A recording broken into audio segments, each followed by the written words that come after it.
Bem, chegamos à sexta palavra da cruz, já quase encerrando a nossa série.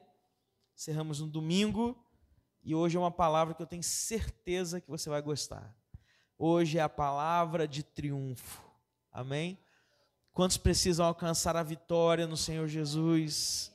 Então aprenderemos a partir da palavra dita pelo Senhor, teletestai, aquilo que Deus tem para nós. João capítulo 19, verso de número 30. Você pode acompanhar aí na sua Bíblia. João 19, verso de número 30. É a sexta palavra, a sexta milha que nós estamos percorrendo, que é justamente a palavra que ele declara pouco antes, então, de partir. Diz assim a palavra do Senhor: tendo provado, Jesus disse: está consumado. Está consumado. Logo após ele receber a água com vinagre, na última palavra, nós vimos a intensidade da sede que ele tinha. Nós vimos a necessidade da sua humanidade.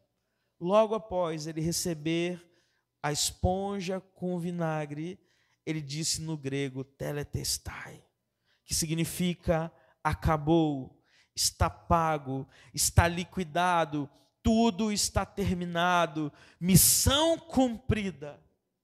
Talvez os inimigos de Deus, naquele momento, eles tivessem entendido essa palavra como: não posso fazer mais nada, é o fim, não existe mais chance, Jesus está morto, a mensagem morreu, a cruz é o final de tudo. Mas na verdade ele estava dizendo: não há mais nada que eu precise fazer, porque eu cumpri a missão, eu venci.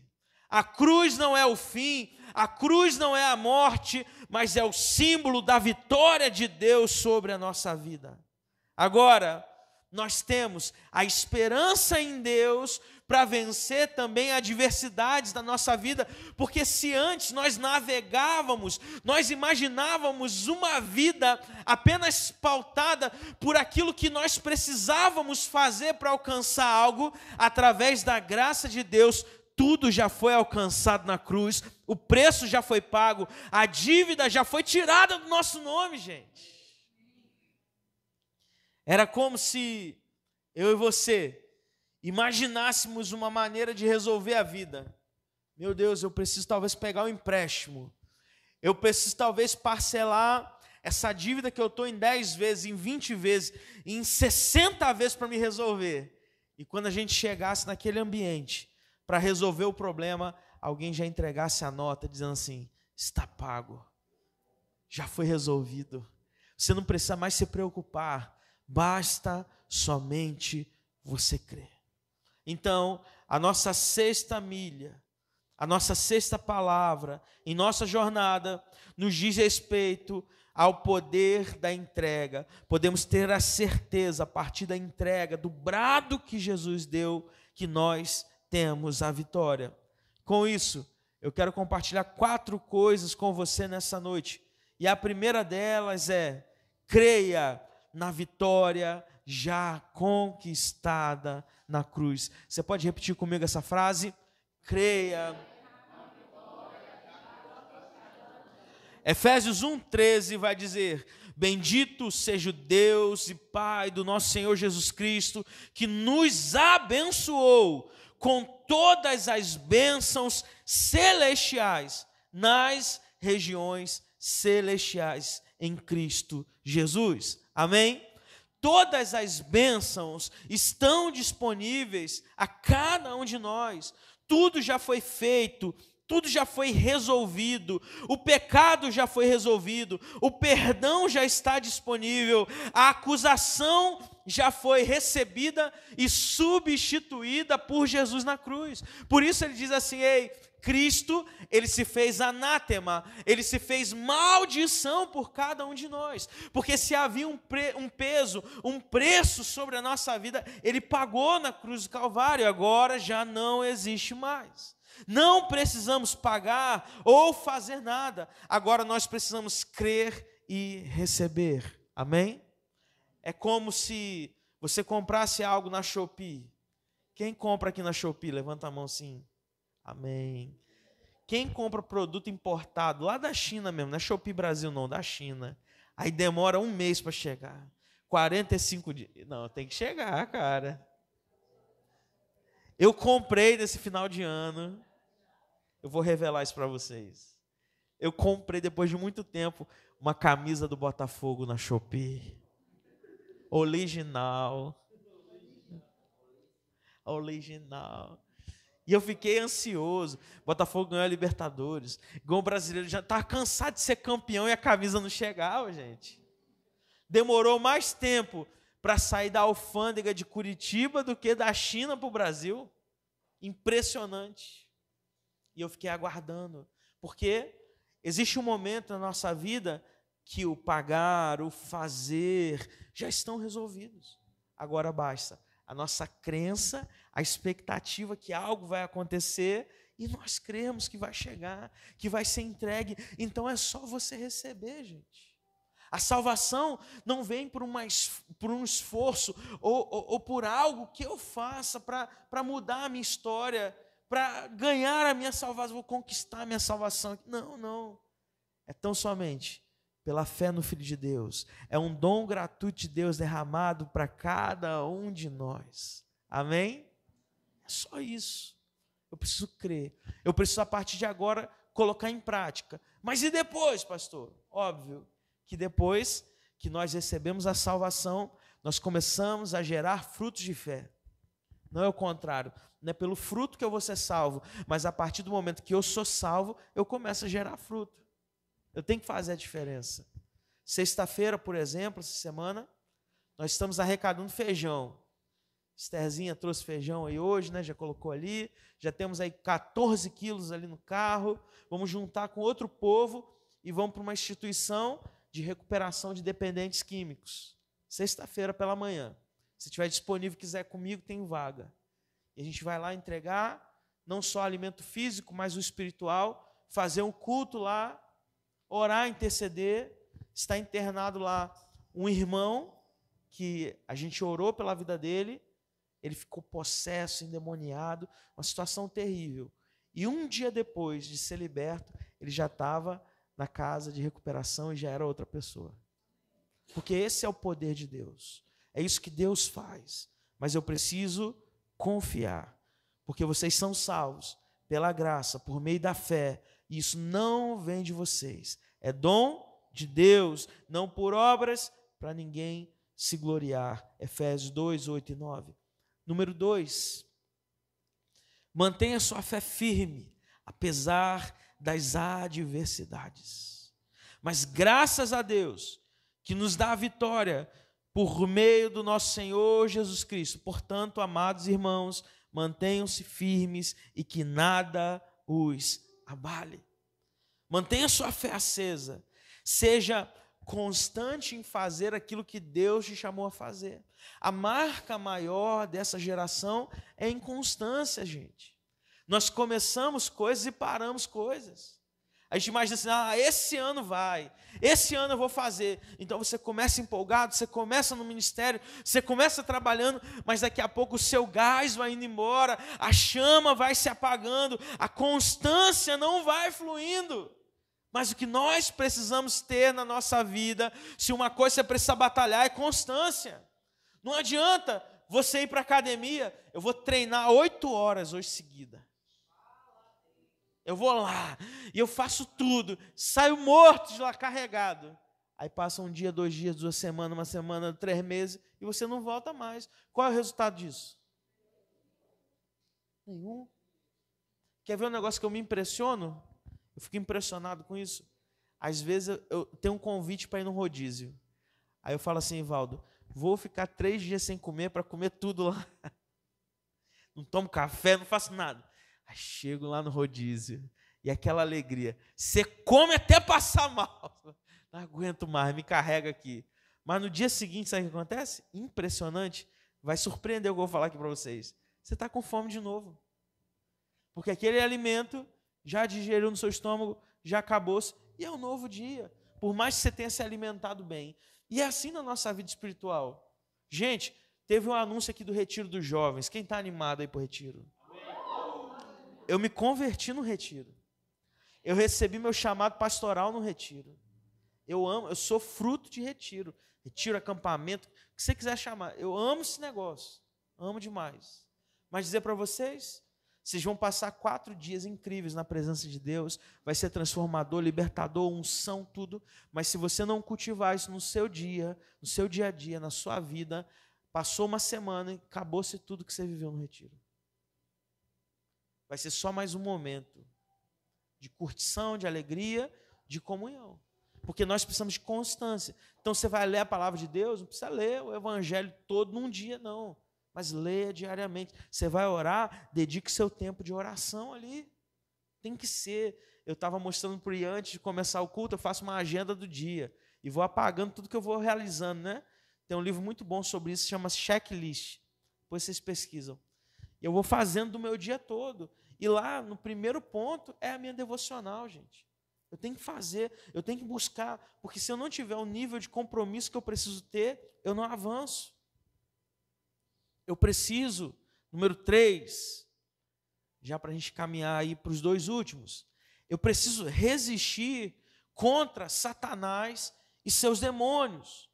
Colossenses 2,15 vai dizer, desse modo, desarmou os governantes e as autoridades espirituais e as envergonhou publicamente ao vencê-los na cruz. A derrota de Satanás foi um espetáculo público.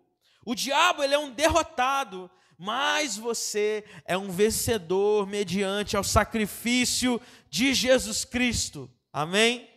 Tiago 4,7 vai dizer, portanto, submetam-se a Deus, resistam ao diabo e ele fugirá de vós. Mateus 16,18, também eu lhe digo que você é Pedro e sobre essa pedra, sobre que Cristo é o Filho de Deus, eu edificarei a minha igreja, e as portas do inferno não prevalecerão contra ela, contra a igreja do Senhor. 1 João 4,4, porque aquele que está em você é maior do que aquele que está no mundo. Então, eu preciso resistir aos ataques, aos dados inflamados, flamejantes do inimigo, crendo que a vitória já me foi dada na cruz, crendo que eu sou capacitado, guardado, a armadura de Deus está sobre a minha vida, eu estou revestido da armadura de Deus contra o intento do inimigo. Eu tenho que entender que à minha volta existe um mundo espiritual que é mais real do que o mundo que a gente vive, gente. Do que esse púlpito aqui que está água, da cadeira que você está sentado. Ele acontece à sua volta, mas se você não está submetido a Deus, se você não está buscando ao Senhor, você nunca vai ter um entendimento espiritual do que está acontecendo, porque o seu coração está cauterizado, está concretado, está cimentado para aquilo que Deus está fazendo. Mas hoje, Deus está trocando o coração de pedra e te dando um coração de carne. Hoje, Deus está te dando uma visão espiritual. Hoje, Deus está te levantando a um novo entendimento, porque a vitória já foi conquistada e o inimigo, ele é derrotado, meu irmão. O texto bíblico vai trazer para você o conceito de Jesus, dizendo assim, o inimigo já foi derrotado. Então, é uma batalha que a gente já sabe o final. Imagina, daqui a pouquinho, daqui a poucos minutos, vai ter a estreia de Neymar pelos Santos. Quem está animado aí? Só Tairone, uma pessoa. Nem Tairone. Animação zero aqui. Ah, é um aqui, ó, Samuel. Público difícil, gente. Mas qual vai ser o resultado? Neymar vai fazer gol ou não vai? Santos vai ganhar ou não vai? A gente não sabe. Mas essa batalha espiritual contra o inimigo das nossas almas, a gente já tem um resultado, porque ele perdeu. Nós somos vitoriosos em Deus. E o último ponto que eu quero compartilhar com você: viva acima do medo da morte. Olha o que diz Hebreus 2, 14 e 15. Visto, portanto, que os filhos são seres humanos feitos de carne e sangue, o Filho também se tornou carne e sangue, porque somente assim ele poderia morrer, e somente ao morrer destruiria o diabo que tinha o poder sobre a morte. Só dessa maneira ele libertaria aqueles que durante toda a vida estiveram escravizados pelo medo da morte. A morte, meu irmão, não merece todo o medo que a gente dá. A morte não merece. A morte foi vencida, Jesus ressuscitou e você está livre do medo da morte, porque Jesus destruiu a morte. A morte morreu.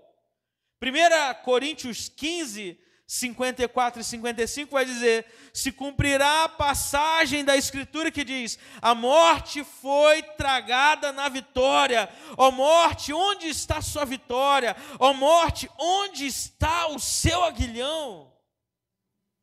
A morte não tem mais o poder de roubar o nosso sono. Porque se antes, no tempo dos judeus, se antes, no tempo do Antigo Testamento, as pessoas imaginam: meu Deus, para onde eu vou? Como vai ser o pós-vida? Os egípcios, eles colocavam toda a riqueza numa tumba, numa catatumba, porque eles imaginavam que no pós-vida eles acessariam isso. As pessoas imaginam: meu Deus, eu vou acender uma vela para a alma encontrar o caminho certo aqui. Ah, meu Deus, como vai ser o futuro, como vai ser o amanhã, como... A gente ficava com medo. Mas escute, gente, a morte, ela é um estágio necessário para que a gente alcance a presença de Deus. Então, se no mundo é um desespero,